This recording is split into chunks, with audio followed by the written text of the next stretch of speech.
আসসালামু আলাইকুম ওয়া রাহমাতুল্লাহি ওয়া বারাকাতুহু। কেমন আছেন সবাই? আশা করি সবাই ভালো আছেন। আলহামদুলিল্লাহ আমিও ভালো আছি। এসএসসি বা দাখিল ইংলিশ সেকেন্ড পেপারে গুরুত্বপূর্ণ একটি টপিক হলো রাইট ফ্রম সাফার্স। এই টপিক নিয়ে আলোচনা হবে। ইনশাআল্লাহ আপনাদের সবার ভালো লাগবে। বেসিক থেকে আলোচনা, বেসিক থেকে অ্যাডভান্স লেভেলের উপর আলোচনা করা হয়েছে এখানে। যাতে আপনি খুব সহজে বুঝতে পারেন এবং আমাদের এই ভিডিওটা বেশি লং হবে প্লাস ক্লাসগুলো বেশি হবে যেহেতু বেসিক রাইট ফ্রম ওয়ার্ডস এর টোটাল প্রত্যেক বিষয়ে খোলামেলাভাবে আলোচনা করব বিস্তারিত। এর জন্য ভিডিও বেশি বড় হবে। আ আমরা এই ভিডিওগুলো আরকি ভিডিও পার্টে ভাগ করে দিব। যাতে আপনারা বেশি বিরক্ত না হন। আমরা চেষ্টা করব ভিডিওটা ১৫ মিনিটের ভিতরে একেকটি ভিডিও ১৫ মিনিটের ভিতরে শেষ করে দেওয়ার। কারণ বেশি দীর্ঘ হলে আপনারা দেখতে অসুবিধা হবে। চলুন আমরা শুরু করি। ভারকে বলা হয় সেন্টেন্স। এর হার্টবিট বা হৃদয় স্পন্দন। আর তাই গ্রামারের অত্যন্ত গুরুত্বপূর্ণ একটি আলোচ্য বিষয় টপিক হলো right forms of verbs. Right forms of verbs কি? চলো আমরা সেটা জানি। রাইট ফর্মস অফ ভার্বস বলতে ভার্বের সঠিক রূপ, গঠন বা ফর্মকে বোঝায়। ভার্বের সঠিক ফর্ম কয়টি? তা কি তোমার জানা আছে?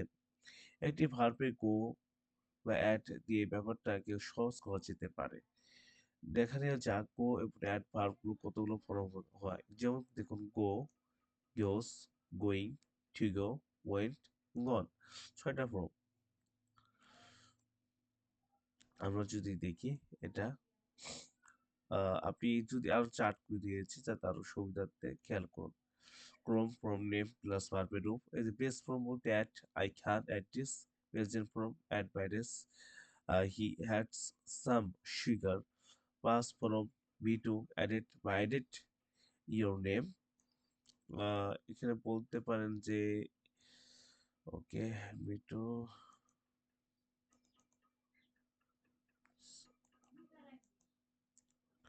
ওকে past form V two added I added your name. Past participle from V3 added. It has been added. ing from adding. She's adding a number. Infinitive to add বা I want to add this. যদি খেয়াল করেন এই জায়গায় add বা অ্যাডেস বা এই জায়গায় add present base form present form তার কি তফাৎ চলবে সে বিষয়ে আমরা জানি। খেয়াল করুন বেস ফর্ম অংশ বা আসল নাম দুইটি কিন্তু আলাদা। হ্যাঁ, বেস ফর্ম আলাদা আর প্রেজেন্ট ফর্ম আলাদা। চলুন এই সম্পর্কে আগে জানি। বেস ফর্ম অর্থ বংশ বা আসল নাম গেলে যে বোঝার সুবিধার্থে খেয়াল করুন। এটি হলো ভার্বের আসল চেহারা। এর কোনো পরিবর্তন নেই বা কোনো ভেজাল নেই। যে এস বা ইয়েস বা ই দিয়ে যুক্ত হয় না। উদাহরণস্বরূপ যখন গো, অ্যাট, বি। কখন বসে? যখন কারোর হুকুম মানতে হয় যেমন ক্যান, মাস্ট, টু এর পরে আই ক্যান গো। এখানে গো হলো আসল রূপ বা বেস ফর্ম। প্রেজেন্ট ফর্ম বলতে পোশাক বা কি কাজের নাম। এটি হলো ভার্বের সেই রূপ যা মানুষের সাবজেক্ট ডেকে নিজের পোশাক কি বদলায়। উদাহরণস্বরূপ আমরা যদি দেখি গো অথবা গোস হতে পারে, অ্যাড অথবা অ্যাড্রেস হতে পারে। কখন বসে? আমরা বর্তমান সাধারণ কথা বলি শি গোস। শি দেখুন থার্ড পারসন। এই যে এই জায়গা এই যে এজেন্ট পরিবর্তন হয়েছে গোস দিস। এখানে গোস হলো প্রেজেন্ট ফর্মে কারণ সেই সাবজেক্ট হচ্ছে কি পোশাক বদলিয়েছে। আরো সহজভাবে বললে দা বা টু টেস্ট আমরা দেখি কাউকে বোঝাতে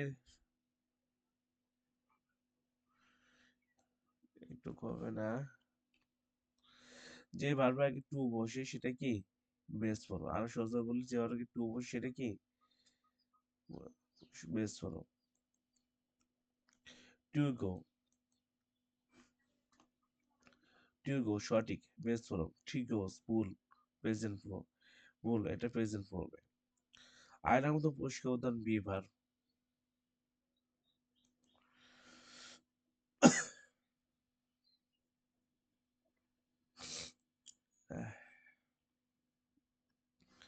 বেস ফর্ম বলতে আই উইল বি হ্যাপি। এখানে বি হল আসল রূপ। Present form I am happy. এখানে অ্যাম হলো বর্তমান রূপ। আমি একটু মার্ক করি।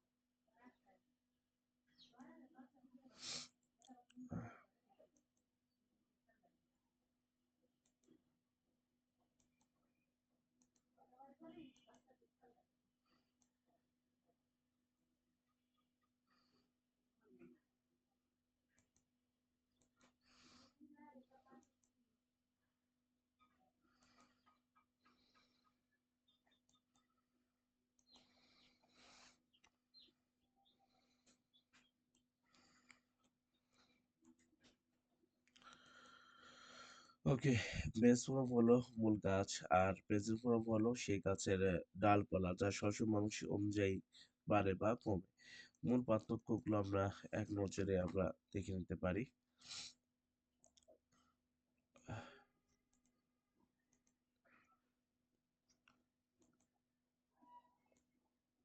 খেয়াল করুন, বেস ফর্ম হলো কখনো পরিবর্তন হয় না, যেমন কো, এটি ডিকশনারি রূপ। প্রেজেন্ট ফর্ম সাবজেক্ট অনুযায়ী পরিবর্তন হতে পারে, যেমন গো বা গোস। মডেল ভার্ব এর পর সবসময় base form I can go, he can go, he can goes হয় না। সহজ কথায় বেস ফর্মের প্রেজেন্ট ফর্ম হিসাবে কাজ করতে হবে। এই খেয়াল করুন, সহজ কথা এটা।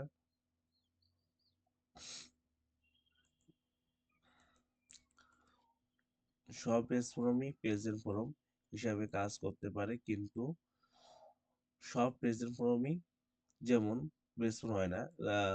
সব প্রেজেন্ট ফর্মই বেস ফর্ম হয় না, যেমন গোস, অ্যাম, ইজ ইত্যাদি। আমরা এবার আসি ভার্বের খেয়াল করুন। প্রেজেন্ট ফর্ম মানে ভি ওয়ান, এই যে এটা যদি খেয়াল করেন আবারও শখের ভিতরে এই যে, ঠিক আছে। চলুন আমরা এটা একটু দেখি। প্রেজেন্ট ফর্ম বলতে ভি ওয়ান, যেটা I, we, they, you, go, present infinite tense. Verb এর সাথে এস বা es, he, she, it, Rahim, goes, present infinite tense. ভার্বের সাথে আইন যোগ বা পার্টিসিপল বা চিরান, পার্টিসিপল ও চিরান। দেখেন গোয়িং বা to go means passive voice. Subject যদি ভার্ব হয় এবং নাউন হিসাবে ব্যবহৃত, তখন ভার্ব প্লাস আইএনজি হয়। ভার্ব প্লাস আইএনজি মানে নাউন জেন্ডার স্ট্রাকচার কিরকম হয়? Verb ING means noun, verb plus ING. Okay, note যদি খেয়াল করেন, ভার্ব প্লাস আইএনজি জিরান, subject plus verb am is are, were plus going. Verb আগে to, going বা টু গো বা মিন্স পাসিং অ্যাওয়ে। সাবজেক্ট যদি ইনফিনিটিভ হয় বা টু প্লাস ভার্ব তাও হয়। আমি জানি বুঝতে অসুবিধা হচ্ছে, আমরা যেসব এক্সাম্পল করব প্লাস আরো যেসব প্র্যাকটিস করব, ওই সময় আরো ডিটেলস আমরা আলোচনা আরো সহজ করে আলোচনা হবে ইনশাল্লাহ, ওই সময় আরো বুঝবেন। জাস্ট ক্লাসটা করুন। Structure, to plus verb plus means noun বা ভার্ব প্লাস আইএনজি যোগ। Note, to plus verb plus infinitive, subject plus verb.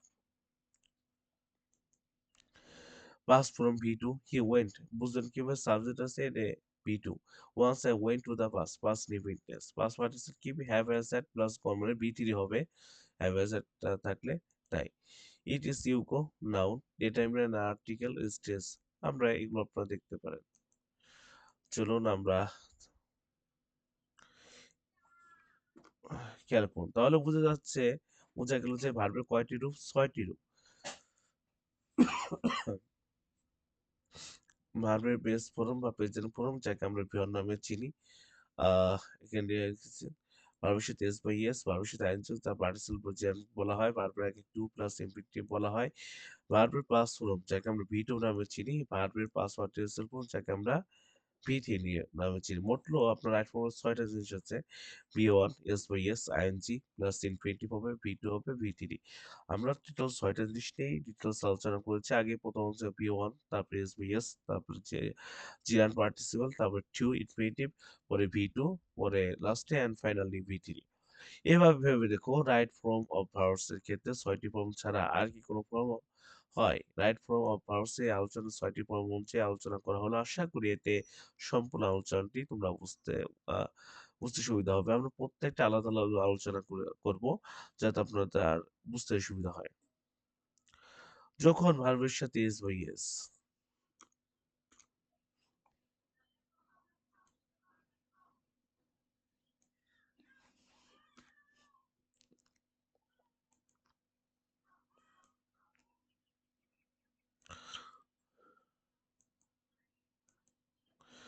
সকল মডাল ভার্বের পর একটি প্যাসিভ ভার্ব বেস বানাও। এক কথায় বলতে গেলে কি আপনার ক্যান, কুড, মে, মাইট মানে মডেল ভার্বের পরে বি ওয়ান হয়। লেটেস্ট এখন can, could, may, might, shall, should, will, would, must, ought to, have to, has to, would rather, had better, am to, is to, are to, was to, are to, and so on plus কি V one.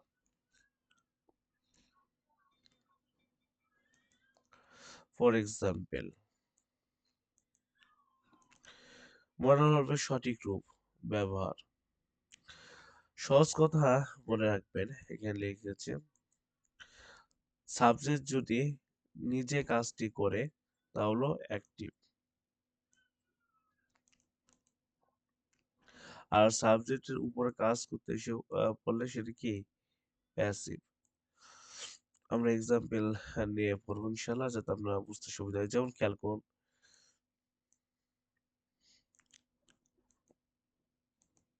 Active voice বা তার নিজে কাজ বলতে যেমন খেয়াল করুন structure subject plus modal verb plus beyond এর base form plus extension.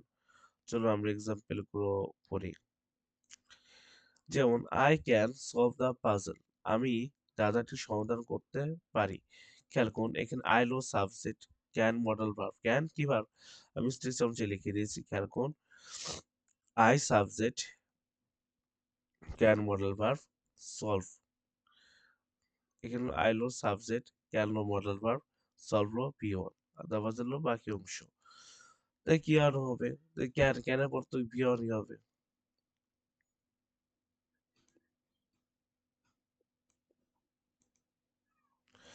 You should to learn English, তোমার ইংরেজি শেখা উচিত। খেয়াল করুন you subject, should model verb, learn বিয়ন, কারণ শুড মডেল ভার্বের পর কি অন হয়, পিওর হয়। পরের সেন্টেন্সটা আমরা দেখি।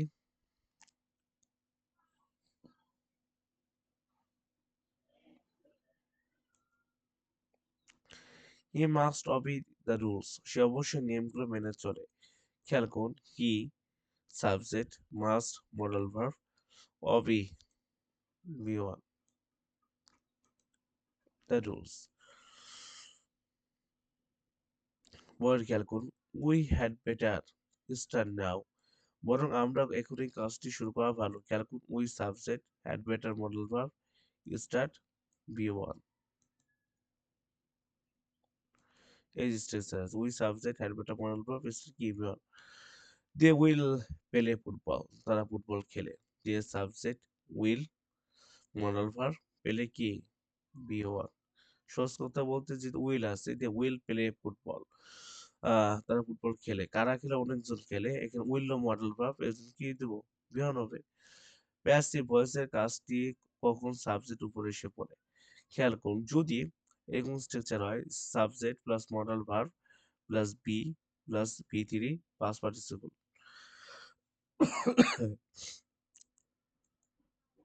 আমরা এক্সাম্পল প্রয়োগ করব। দেখুন এই যে দা পাজল,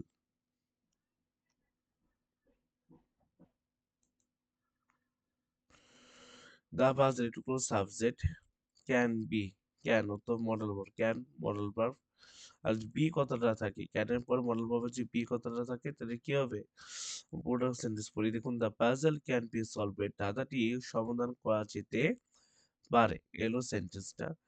খেয়াল করুন দ্য পাজল এটা হলো সাবজেক্ট, ক্যান হলো মডেল ভার্ব, আর যে বি কথাটা যে থাকে বি, ক্যানের পরে যে বি কথাটা থাকে তাহলে সলভেট হবে।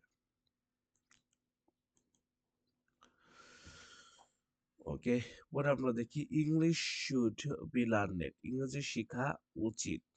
খেয়াল করুন English subject, should model verb, be learned. প্রশ্ন হলো যে আমরা তো মডাল ভার্বের পরে বি1 দিয়েছি, বি3 কেন হবে? এই যে বিটার কোন English subject should modal verb, এই যে বি কথাটা রয়েছে, এর জন্য বি3 হবে। দ্য রুলস মাস্ট বি অবিড, নিয়মগুলো অবশ্যই মেনে চলতে হবে। খেয়াল করুন,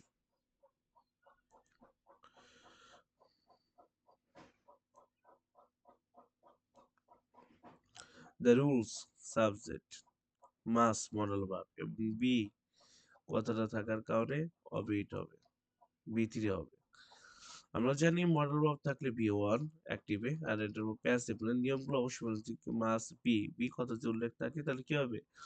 বি3। পরেরটা উদাহরণটি খেয়াল করেন, the work will be done, কাজটি করা হবে। The work will be done, the work subject will modal verb, be আছে পরে কি ডান, এ বি থাকার কারণে।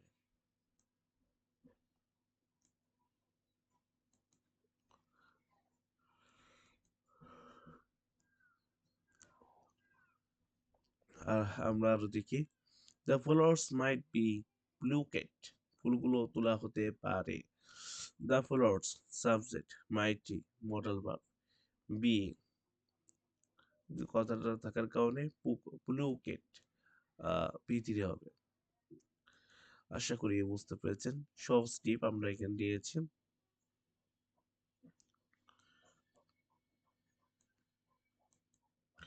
অ্যাক্টিভে সরাসরি মূল ভাব যে ভি অন বসে, যেমন আই উইল গো, আমি যাব। প্যাসিভ এর বাড়তিটি বি থাকে যা তৃতীয় রূপ হয়। যদি বি কথাটি পান মডেল ভার্বের পর বি, তাহলে তৃতীয় রূপ হবে, মানে বি3 হবে। আশা করি বুঝতে পেরেছেন। ওকে, আমরা আরো কিছু প্র্যাকটিস করব।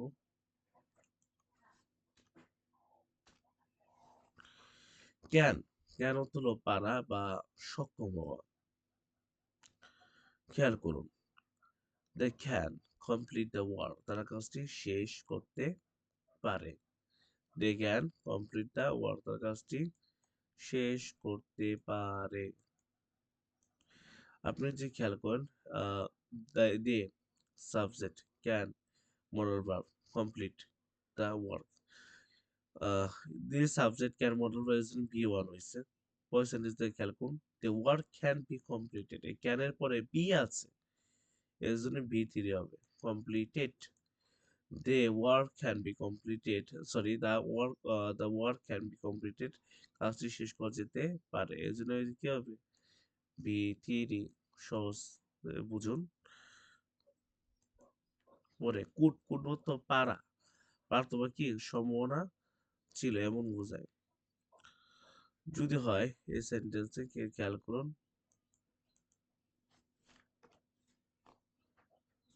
Active is subject could plus V one plus object, passive object plus could plus be plus বি3। খেয়াল করে অ্যাক্টিভে, he could solve the problem, সে সমস্যাটি সমাধান করতে পারত। হি সাবজেক্ট, হি কি সাবজেক্ট, কুড মডেল ভার্ব, এর জন্য বি1, পরে বাকি অংশ সলভ।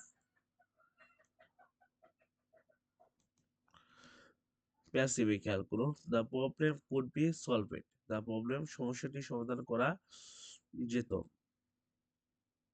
সমস্যাটি সমাধান করা যেত। The problem object could model verb, এরপর বি আছে, এজন্য কি দেব? বি3, সলভেড।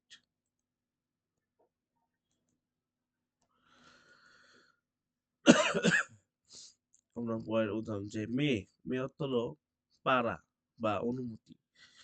আমরা একটারই রুলের অনেকগুলো এক্সাম্পল করছি, এর জন্য ভিডিওটা বলছে, এটা আমরা লাস্ট জন্য আর কি ভিডিওটা বলছে। খেয়াল করুন, অ্যাক্টিভে subject plus may plus V one plus object, passive object plus may plus V one be plus বি3।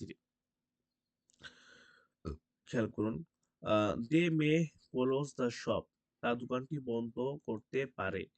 They subject, may model verb, এর জন্য close V one. Passive, the shop may be close, দোকানটি বন্ধ করা যেতে পারে। The shop object, may model verb, be আছে, এর জন্য কি হবে? ক্লোজেট।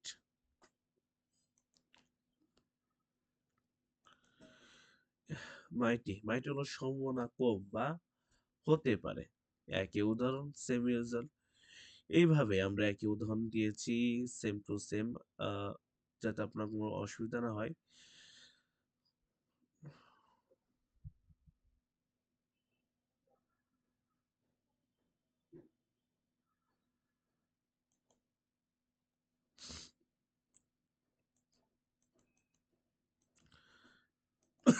লাস্ট অ্যান্ড ফাইনাল এর একটা দুটো উদাহরণ দেখে আমরা শেষ করে দেব, কারণ এগুলো পড়াইলে আপনার অনেক বড় বিরক্ত হয়ে লাগতে পারে।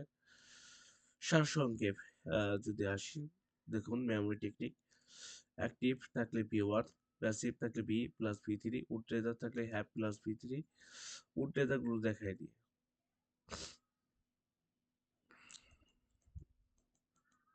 খেয়াল করেন।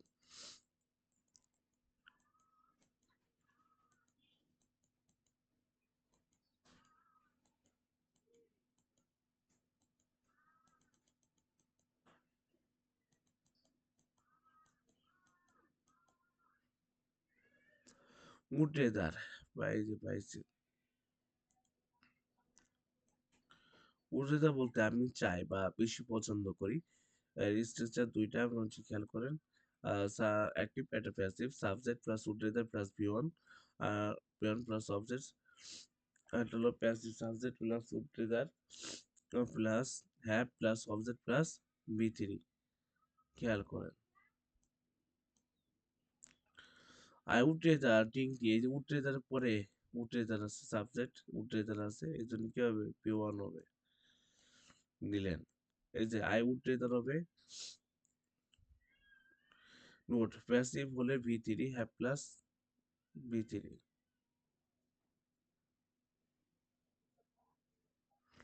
আমি চা খাই, খাওয়া হয়েছে চা, হ্যাঁ। I would rather have the tea done. ঠিক আছে, এই কারণে। চলুন আমরা সংক্ষেপে একটু বুঝি। সারসংক্ষেপ, অ্যাক্টিভ থাকলে বি1, প্যাসিভ থাকলে be plus three, would rather have plus বি3, হ্যাডওয়্যার থাকলে বি প্লাস বি3, am is are was are থাকলে টু প্লাস বি প্লাস বি3।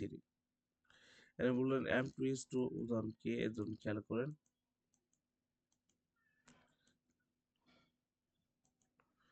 তাহলে এম টু মানে দায়িত্ব বা পরিকল্পনা।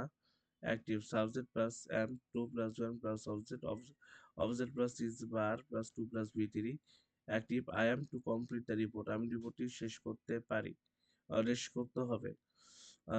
The report is to be complete, রিপোর্টটি শেষ করবো। কিভাবে বুঝবেন, চলুন আমরা শুরু করি। অ্যাক্টিভে I am to complete, am to modal verb, এর জন্য কমপ্লিট মানে বি1 হয়েছে।